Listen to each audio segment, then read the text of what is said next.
Hey everybody, what is up? It's Dr. Vibe here, host and producer of the Dr. Vibe Show, also host and co-producer of the Good Men Project show at the Good Men Project, one of the most viewed sites in the world for men. And as always, I like to say you're blessed and highly favored. You're a magnet for miracles and you're a solution for someone's problem. If you want to touch base with me either during the show or outside the show, you can go to my website, thedrvibeshow.com, or you can touch base with me at Twitter at DRVIBESHOW. And also you can go to the Facebook fan page, The Dr. Vibe Show. As always, I'd like to say you're blessed and highly favored. You're a magnet for miracles and you're a solution for someone's problem. Another new friend of the Dr. Vibe Show tonight, Lady Starla Muhammad. And who's Starla Muhammad? Well, she is a powerhouse. I'm telling, she has so much stuff going on. She is an assistant editor for the influential independent Black-owned national international distributed weekly called The Final Call, which is a member of the National Newspaper Publishers Association, NNPA, an organization of over 200 Black newspapers. Her works have appeared in numerous print and online publications and featured in the 2012 book, By Any Means Necessary, Malcolm X, Real Not Reinvented, a collection of articles, essays, and commentaries published by the renowned Third World Press, and the 2013 book, Defending Farrakhan, Book 2. She's a graduate of, and I need to get this right, the Ohio State University. Her multidimensional writing provides in-depth analysis and compelling coverage in areas that are relevant to those speaking uncompromising truth and unique perspectives in the news. And she's done conversations with some who's out there, from Cornel West, Lynn Whitfield, Minister Louis Farrakhan, Dr. Julianne Malveaux, Cornel West, George Fraser, media personality Tavis Smiley, Kevin Powell, hip-hop legend MC Light, and a host of others. So, welcome to our show tonight, Starla Muhammad. How are you? I'm doing quite well. Assalamu alaikum, Dr. Vibe, which simply means peace be unto you. Thank you for having me. Well, assalamu alaikum to you also. Thank you for making the time out of your positive, productive schedule to share with us on tonight's show. Looking forward to getting some education, enlightenment, empowerment, and entertainment from you. So I hope I haven't put too much on your shoulders already. No, I think I can handle it. I appreciate you giving me the opportunity. No problem. Well, before we get into the main discussion point or conversation point of our show tonight, can you give a little bit more background about yourself? How did you get passionately involved in journalism? Well, from a young girl, I always enjoyed writing, and that passion just continued through elementary school, middle school, high school, and eventually in the college. And as you stated, went to the Ohio State University where I majored in journalism. After I graduated, my career kind of took a detour, so to speak, and I stopped writing for quite a while, and then around 2006, 2007, began to write again, freelancing, sending articles mostly to the Final Call newspaper, and just that passion for writing, especially issues that are critical and important to the Black community, especially. That passion just reignited, and so here I am today. And what do you enjoy most about writing? Well, I think an opportunity to delve more deeply into issues, look at it from another point of view. I enjoy getting commentary and information from people.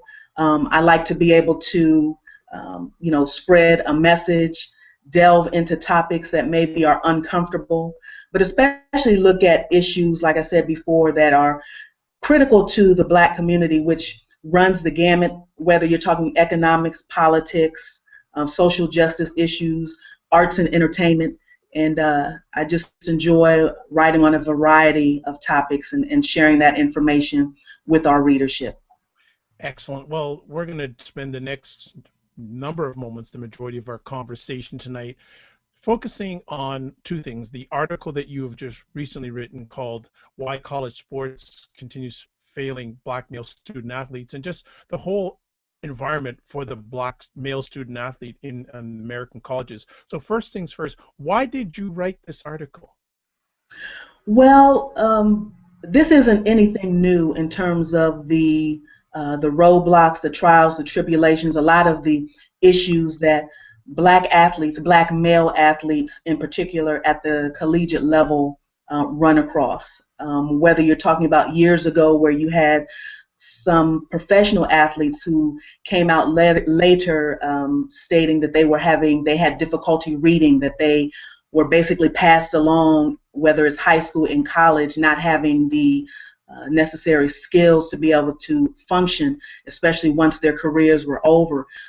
So this is nothing new. And so when a story broke about an academic scandal at University of North Carolina, UNC, about an athlete who was a football player who subsequently was placed on probation for accepting some benefits, but the benefits that he accepted paled in comparison to the millions of dollars that the school made off of his work on the gridiron. He also filed a lawsuit stating that he felt that he was not educated properly. And then there was a scandal that broke that there were thousands of students, a lot of them student athletes, who were enrolled in what they call paper classes, or classes where there wasn't interaction with the teacher, but they steered, many of them said, by academic advisors to these classes, basically to get a high grade, to keep the GPA up, so that way they could maintain their eligibility. So that was very intriguing and interesting to me. Not only that, I'm the mother of a son, a black male, so of course, I wanted to, he's interested in like sports, so I did that not only for him, but then also as well, I'm a sports fan. I enjoy watching professional sports. I enjoy watching collegiate sports as well. So this particular story, when I had the opportunity to delve into it, it just really held a lot of interest and intrigue to me, and I just wanted to delve in a little bit further, get some analysis and perspective and insight from some people who are, whether they are professors or whether they're analysts or advocates, and pushing for some changes when it comes to collegiate athletes, and just wanted to really delve into that and share that and bring that to light. Excellent. So while doing this story, what are some of the things that surprised you that you did not know before you wrote this story? What sort of information did you find out that you found surprising and maybe somewhat disappointing and not happy? Well, I can honestly say nothing that I ran across was a real surprise, because like I said, a lot of these issues have been brought up before. They've been written about before. There's been specials done on them before. So I can't really say that there was anything that surprised me. I think that I guess if there's some things that maybe other people maybe didn't know, we always knew that the NCAA, which is of course the governing body for collegiate athletics, made a lot of money. But it was last year or the year before, I believe, that they raked in, NCAA, almost $1 billion in revenue, which includes, of course, marketing and things of that nature.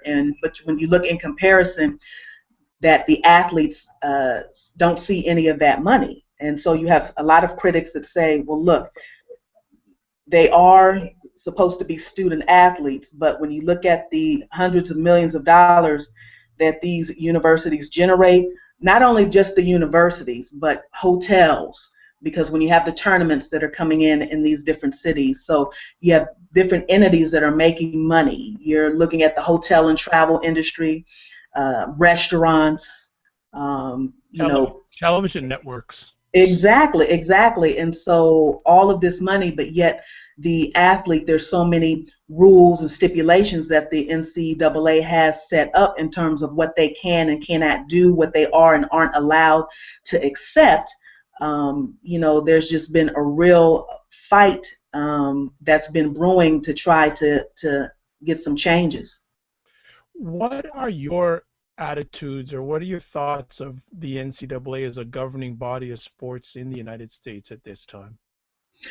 Well, In all honesty, it really is, it's a big business. And unfortunately, those who control that big business, there's very little trickle down, so to speak, for those who are actually doing the grunt work, which are the college athletes. So you have athletes who are making money through jersey sales, yet they see none of that money. You have athletes who they can't sign an autograph and get paid for that. Or if they do accept money, if it's a nominal amount, there's so many rules and regulations and restrictions in place, then they end up getting punished. There was a case last year of a player from the University of Georgia, I believe, Todd Gurley, and he was suspended for 4 games for accepting money in exchange for autographs. And I think what a lot of advocates and activists are fighting for is that, look, these students, many of them come from situations where maybe their parents can't afford to send them a little stipend or an allowance each month or a care package. And so in order for them to enjoy the life of being a student on campus, which includes social activities, whether it's movies and hanging out with friends and so forth, many of them struggle because they can't accept money, for some of these extra things. So, it's just really, really a disheartening situation, but there is, I think, some light at the end of the tunnel when you look at some of the suits that have been filed and some of the athletes themselves who are speaking up and saying, hey, some things have got to change and we're going to push to make it change. I want to delve deeper in that. What does this situation speak about the whole college system? Because so much money is generated by athletics for the education system. What does this say about the American education, college education system in general? Well, as one activist put it that I actually interviewed for this particular piece, he likened it to being worse than the American prison industrial complex. And that's a big, heavy statement. And the argument is that, look, these athletes are basically akin to slave labor, you'll hear some people say. And that may seem to some to be a little far out there, but when you look at the, again, hundreds of millions of dollars not only the universities are making, but even the colleges, the college coaches, the university coaches have contracts that are where they're getting $3, $4, $5, $6, $7 million a year. They're going and they're recruiting these players because of their talent on the basketball court or on the gridiron, yet that same coach has to look that young man in the eye and say, look what, this is what I have. I know you see this, but that's not for you. And so, again, this is not a new situation, but I think it just really speaks to just the big eyes and the little U's, so to speak. What do you feel that underlying it's all about greed? Definitely. It really is about greed. And, you have players who receive scholarships, and with a lot of the scholarships, you hear people say, it's a full ride and they're getting a 4-year degree. But with many of them, the scholarships are renewed annually, meaning that in a situation where a player maybe gets hurt and cannot play the next season, their scholarship could be in jeopardy. So it's not necessarily, the golden ticket that some people make it out to be. Now, of course, on the other hand, there is a responsibility of the student athletes to try to take advantage of the situation that they have been awarded. However, one of the things that I wasn't actually able to get any concrete information on, but a lot of the times when you look at what these athletes are either steered into majoring in or are majoring in, it's not necessarily something that is going to be a field where after they graduate they'll be able to immediately maybe build a business for themselves or seek employment. I spoke with Dr. Boyce Watkins, who was a finance professor and has taught at several top-tier universities, and he jokingly said that a colleague of his who played sports in college said, "You would have thought we were all studying to be generals because everybody was majoring in what they call general studies." Which isn't really a major. So he said a lot of times there are athletes who they're not necessarily steered to take a finance class or economics or in engineering or pre-med. Right. So that's an issue as well. I want to, it's come to my mind here, why aren't we hearing more from the Black community about this? Like, we hear these studies done by organizations, but maybe I'm wrong here, but I don't hear a lot, and maybe I'm incorrect, about the Black community voicing their thoughts on this issue. Am I wrong? Well, we always could speak out more. I think that there are a lot, whether it's the Final Call and even other outlets, Black media outlets, have for years, delved into this story. And it seems like year after year after year, we cite the statistics and what's going on, but sometimes there's just very, very little movement. I think a lot of times it's just getting to the public what the real picture is. Again, there's the misconception a lot of times that these athletes are getting 4-year full ride scholarships and they should be satisfied and happy with that, as opposed to when you really look at and delve into the restrictions that are placed upon them, or for example, not being able to major in something that they really want to major in because it's going to contradict the practice schedule.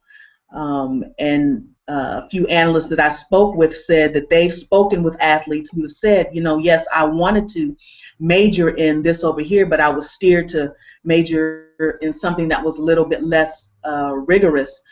Just a personal observation, when I was a student in college, I won't say the athlete's name, but he was a highly recruited athlete that came to the school, and he wanted to major in pre-med and ended up the following year really raising his voice because the practice schedule didn't allow him to take the classes that he wanted to take to major in pre-med, and so he actually ended up sitting out playing football the following year because he really just wanted to take a stand and be able to major in what he wanted to major in. Now, of course, subsequently, he rejoined the team and ended up leaving school early because he did get drafted.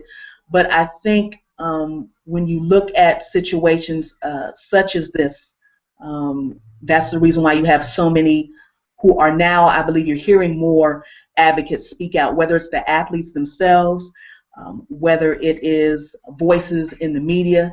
This show is important as well in terms of bringing this subject to light. So I think you're hearing more and more voices. You're seeing more and more people fighting through litigation, so lawsuits. There were the players at Northwestern University who voted whether or not they were going to unionize. Now that decision won't be made public for quite a while, so we don't know what that will bring, but I think you're starting to see some movement as well.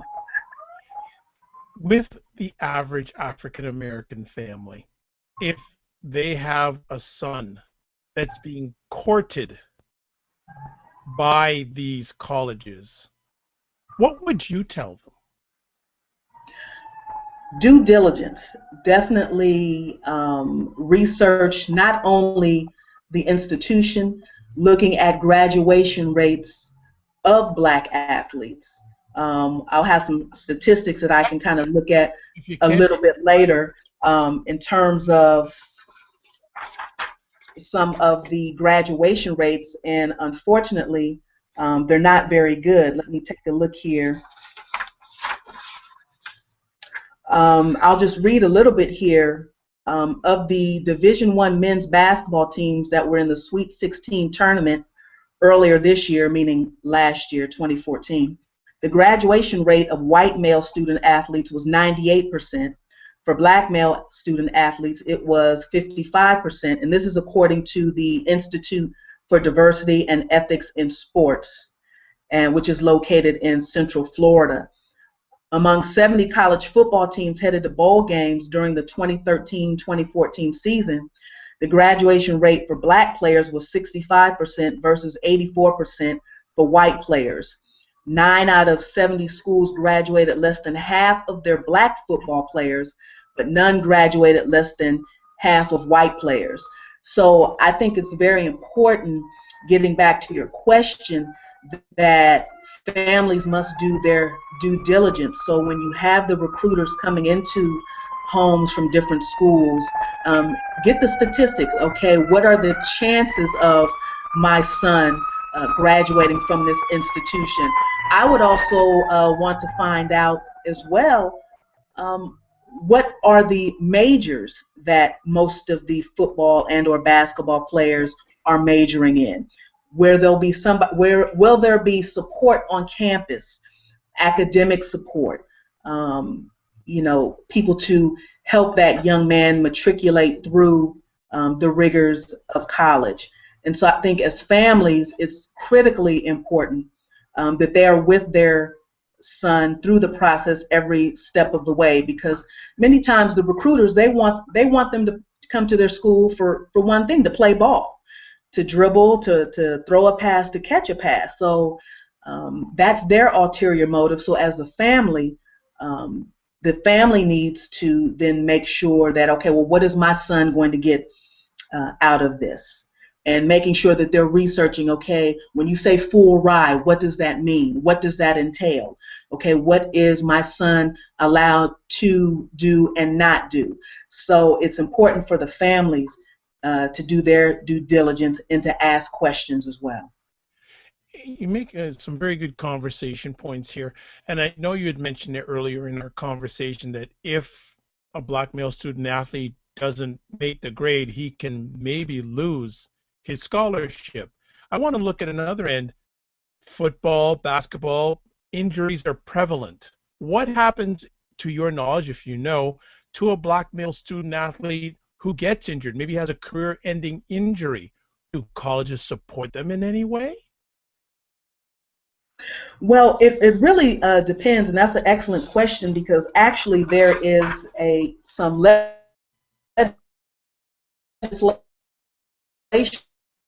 that was of California, and he introduced a bill called HR 3545, and that was introduced last year because in certain circumstances, if an athlete is no longer able to perform, then in many cases, yes, they will lose their scholarship. So part of what Representative Cardenas introduced, it's called the Collegiate Student Athlete Protection Act. It was actually introduced last November, co-sponsored by Representative Elijah Cummings and a few other members of the House.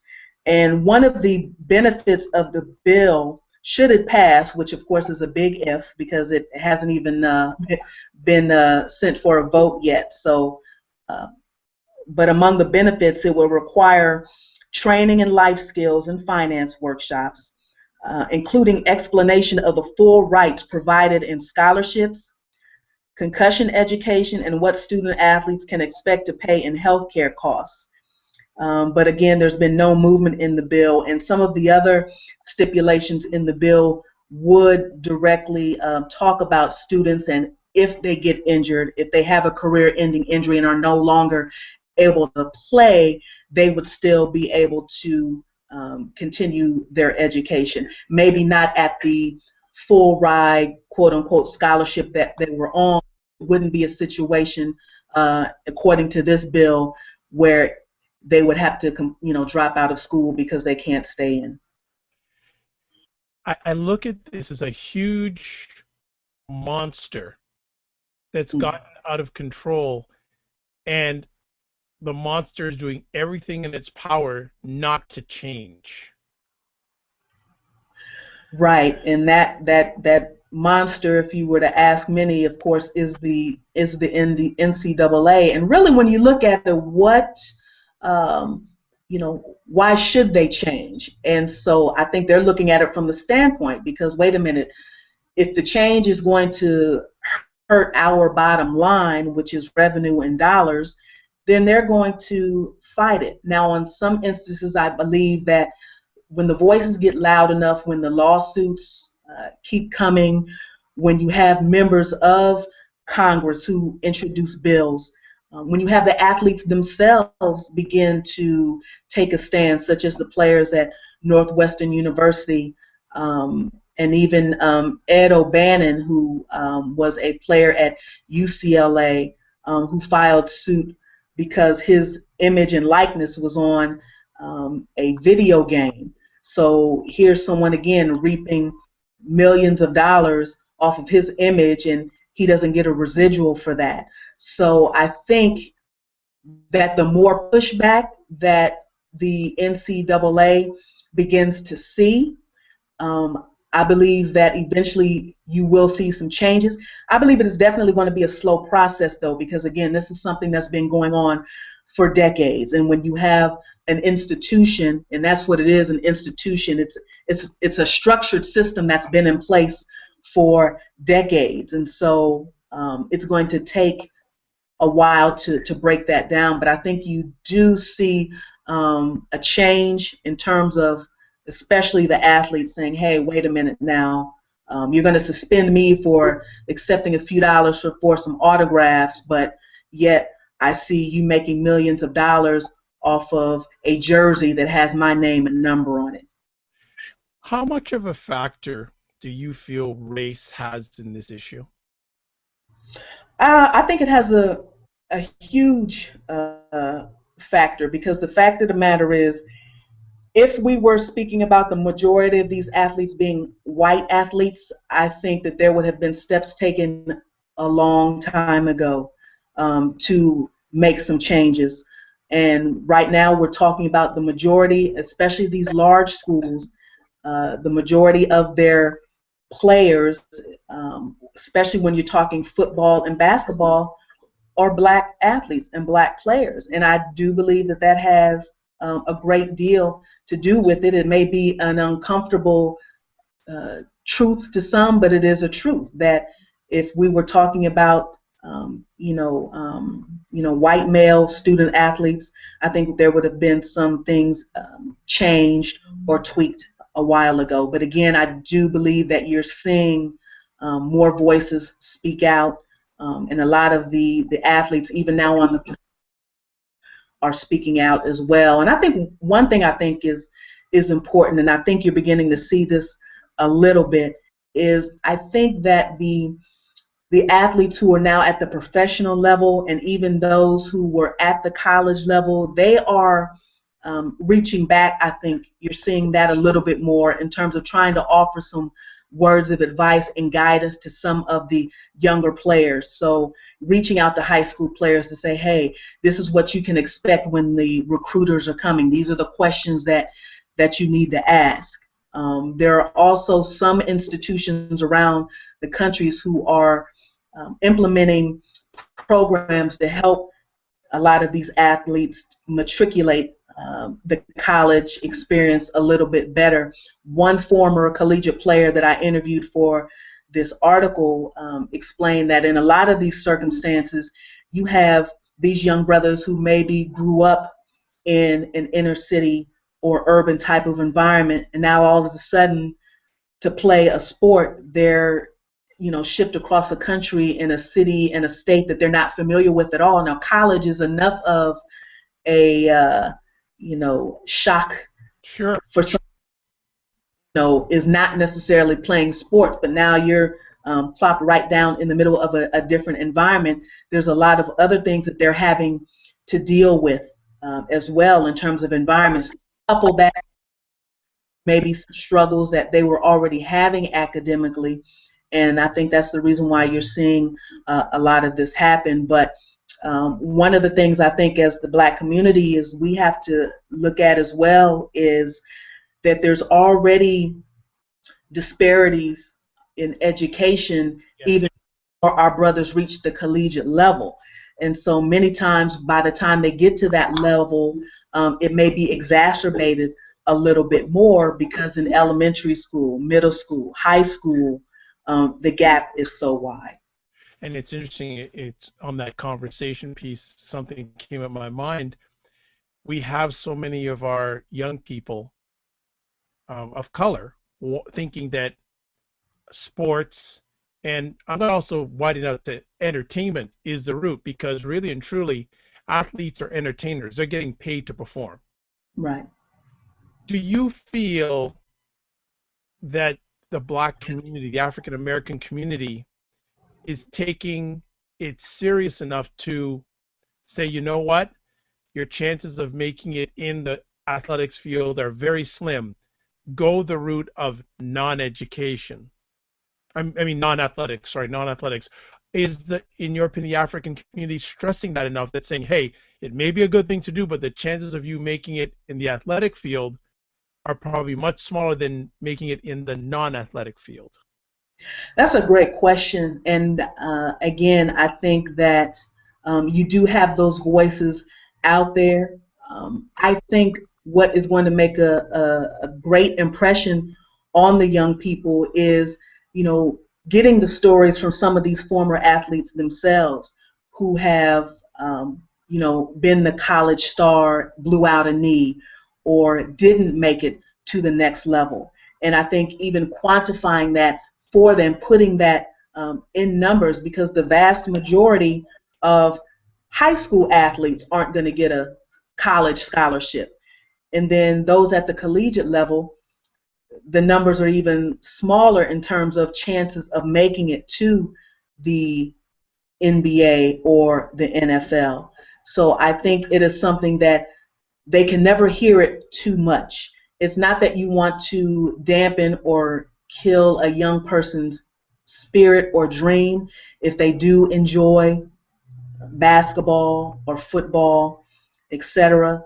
But I think that really stressing to them the importance of getting an education, not just to get a job, but getting an education so that they can do something and build for themselves.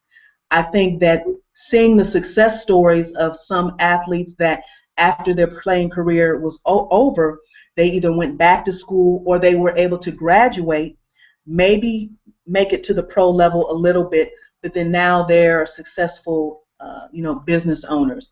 Unfortunately, that statistic is few and far between, but those stories are out there, and I think that it's incumbent upon members of the press like myself, parents, teachers, people in the community to just continue to give young people the information that they need to be able to steer them to make wiser and more prudent choices. Excellent. Well, as we close our conversation tonight, what changes would you like to see after you doing this story? Would you like to see in the NCAA system?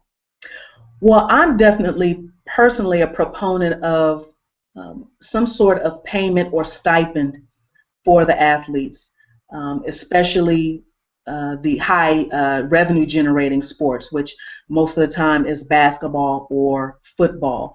I think that the athletes should receive some sort of percentage off of their jersey sales, a percentage of if they're signing autographs and things of that nature. And I think making sure that their scholarships are guaranteed, meaning that as long as they are staying eligible in terms of their grades, that even if they get injured, there's something in place that, hey, you're injured, you may not be able to play, but you can still stay in school. A lot of these young brothers, they are putting, their bodies in jeopardy. And you have some collegiate athletes that they may not go to the next level, but they're already experiencing problems with concussion symptoms or pain in the joints, and they're only 20, 21, 22 years old. So I do think some sort of payment, some sort of stipend, some sort of revenue that they get off of, what they contribute to the university. I also think that whatever a young man wants to major in, he should be supported. So if he wants to major in engineering and he's a football player, he should be steered toward engineering and those classes to be able to work around his schedule so that he can major in what he wants to major in and not be steered necessarily towards, okay, here are some softer classes to keep that GPA up. Do you think we'll see that change in your lifetime? That's a good question, Dr. Vibe. And I honestly don't know. Again, the NCAA is a powerful institution. I think it can be done. It may not be done within the sphere of the NCAA. It may take some Black professional athletes and business people and others to form another group or organization and starting something over that's going to be more beneficial to these brothers and sisters. And you never know, then it can move the NCAA out. Well, on those words, we'd like to say, Ms. Muhammad, thank you so much for your first Google Hangout. You rocked the house. I appreciate it. Thank you. I enjoyed myself. No problem. If people want to contact with you, how can they do that? Well, again, thank you so much, Dr. Vibe. I am on Twitter, so look me up at Simply Starla 23. Again, that's Simply Starla and then the number 2 and the number 3. Reach out to me if there's any issues, especially issues pertinent to the Black community, not only in the States, but in Canada or wherever. Let me know, and I can definitely look into it. And don't forget to also subscribe to the Final Call. We are digital, so you can log on to digital.finalcall.com and check us out. Excellent. Well, thank you so much on your premiere visit to the Dr. Vibe Show. And I'm speaking it, there are going to be more to come, and we're looking forward to it. Thank you again, my brother. Take care. No problem. This is the Dr. Vibe Show. I'm your host and producer, Dr. Vibe. Also host and co-producer of the Good Men Project show at thegoodmenproject.com. If you want to touch base with me, best 2 ways are either going to my website, drvibeshow.com, or at Twitter at drvibeshow. Hey, you can also go to the Dr. Vibe Facebook fan show, the Dr. Vibe Show Facebook fan page, sorry. As I always like to say, you're blessed and highly favored. You're a magnet for miracles, and you're a solution for someone's problem. God bless, keep you well, and keep the faith. Bye-bye.